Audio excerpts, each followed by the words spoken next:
Dear viewers, alchemist online के platform पे आप लोगों का वेलकम है। सबको अस्सलाम वालेकुम।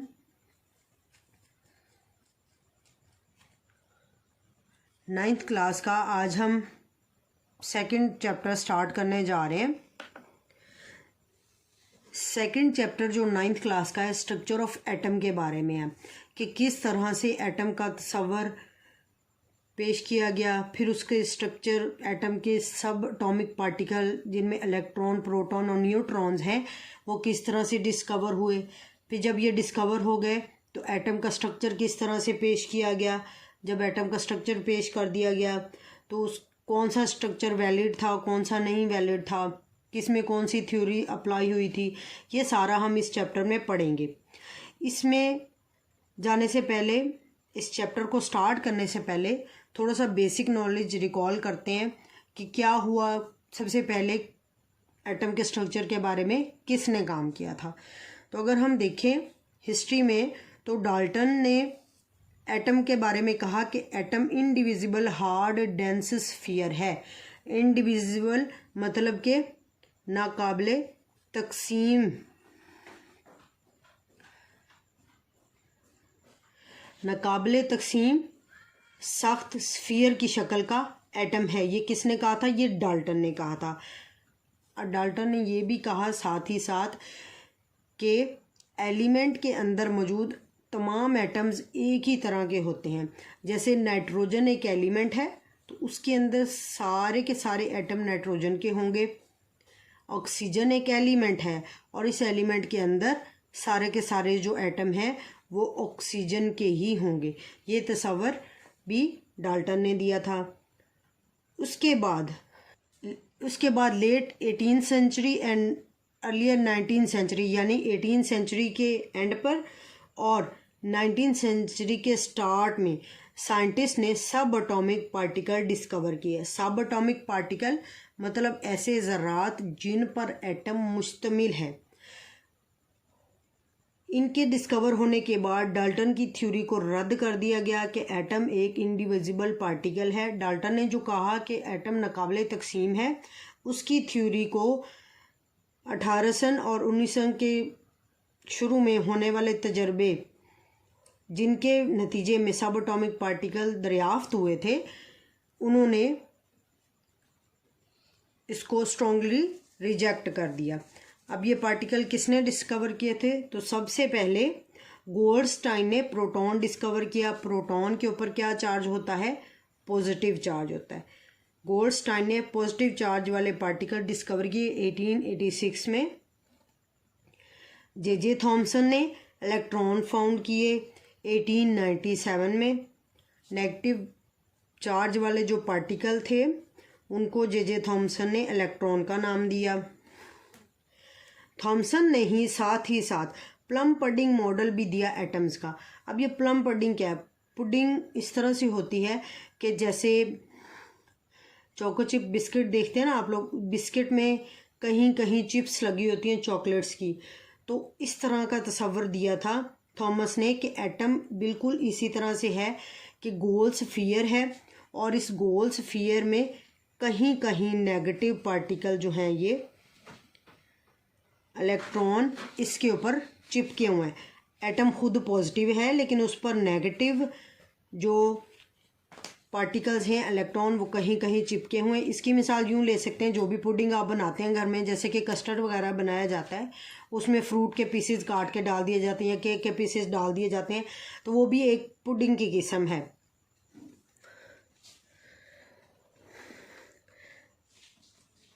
ये प्लम पुडिंग मॉडल थॉमसन ने दिया था कि एटम भी इसी तरह से पुडिंग की तरह होता है कि एक पॉजिटिव चार्ज का स्फीयर है और इस स्फीयर के ऊपर नेगेटिव चार्ज यूनिफॉर्मली डिस्ट्रीब्यूट होते हैं। बिल्कुल इसी तरह से जिस तरह से हम ट्राइफल बनाते हैं, कस्टर्ड बनाते हैं, उसमें हम फ्रूट के पीसेस डाल देते हैं या कोई भी मेवे उसमें डालते हैं तो वो उसमें यूनिफॉर्मली डिस्ट्रीब्यूट हो जाते हैं और वो एक पुडिंग की सूरत इख्तियार कर लेता है।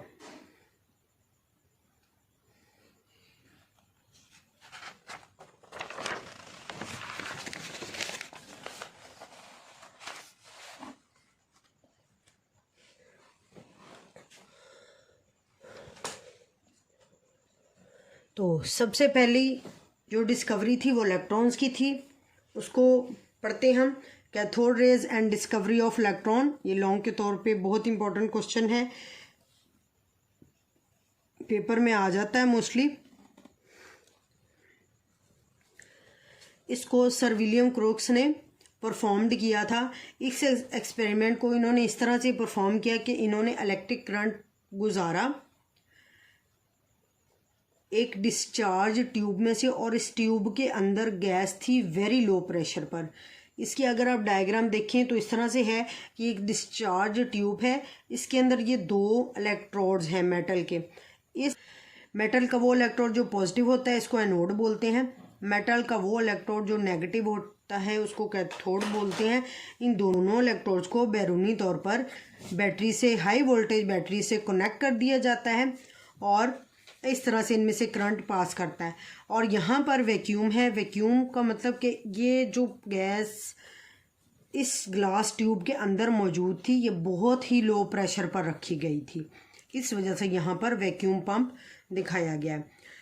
कहते हैं जब इस तरह से ये सर्किट अरेंज किया जाता है, करंट पास किया जाता है, तो क्या होता है, ऐसी रेज नज़र आती हैं जो कैथोड से निकलती हैं और एनोड की तरफ जाती हुई नजर आई। इन रेज को सर विलियम क्रुक्स ने कैथोड रेज का नाम दिया। इन कैथोड रेज को बाद में इलेक्ट्रॉन्स बोला गया। किस तरह, इस तरह से ये रेज पैदा हुई। अब इन रेज की प्रॉपर्टीज़ पढ़ते हैं, यानी इनकी खुसूसियात क्या थी, इनको कैथोड रेज क्यों बोला गया, क्योंकि ये कैथोड से निकल रही थी इसलिए इनको कैथोड रेज बोला गया, पहली बात। दूसरी जो इनकी प्रॉपर्टी थी कि ये स्ट्रेट लाइन में ट्रेवल करती हैं, कैथोड से निकलती हैं और सीधी लाइन में सफ़र करती हैं, लेकिन कैथोड की सतह से परपेंडिकुलर जा रही हैं। ये सतह है ना इस तरह से कैथोड की, और ये इस तरह से जा रही हैं, इसका मतलब ये परपेंडिकुलर है कैथोड की सरफेस से, कैथोड की सतह से ये अमूदी सफ़र करती हैं, अमूदी सिमत में सफ़र करती है। परपेंडिकुलर मतलब अमूदी सिमत में जा रही हैं। जो भी ऑब्जेक्ट, कोई भी ठोस चीज़ जब इन शुआओं के रास्ते में रख दी जाती है तो ये उसका साया बनाती हैं। ये इनकी प्रॉपर्टी थी, ये भी इनकी एक प्रॉपर्टी थी कि कोई जिस्म इनके जब रास्ते में रख दिया जाता है तो ये उसका साया बना देती हैं। अगली प्रॉपर्टी इनकी कि ये पॉजिटिव प्लेट की तरफ डिफ्लेक्ट कर जाती हैं। अगली प्रॉपर्टी इनकी ये है कि जब भी इनको इलेक्ट्रिक फील्ड में से गुजारा जाता है तो ये झुक जाती हैं पॉजिटिव प्लेट की तरफ, जिससे ये साबित होता है कि इनके ऊपर क्या चार्ज है, नेगेटिव चार्ज। क्योंकि नेचर में ऐसा होता है जो मुखालिफ चार्जेस होती हैं वो एक दूसरे को अट्रैक्ट करते हैं, तो पॉजिटिव प्लेट की तरफ इन रेज, इन शुआओं का झुक जाना ये साबित करता है कि इनके ऊपर क्या चार्ज है, नेगेटिवली चार्ज रेज हैं। जब भी ये किसी चीज़ से टकराती हैं तो ये उसका टेम्परेचर बढ़ा देती हैं, उसका दर्जे हरारत में इजाफा कर देती हैं, उसको गर्म कर देती हैं। अगली प्रॉपर्टी ये थी कि जे थॉमसन ने इनकी चार्ज बाय मैस यानी E/m रेशो भी निकाली, चार्ज बाय मैस की निस्बत भी इन्होंने फाइंड आउट की। जब ये शुआएं ट्यूब की दीवारों से टकराती हैं तो उससे रोशनी पैदा होती है। इस ट्यूब को ग्लास के मटेरियल से बनाया गया था।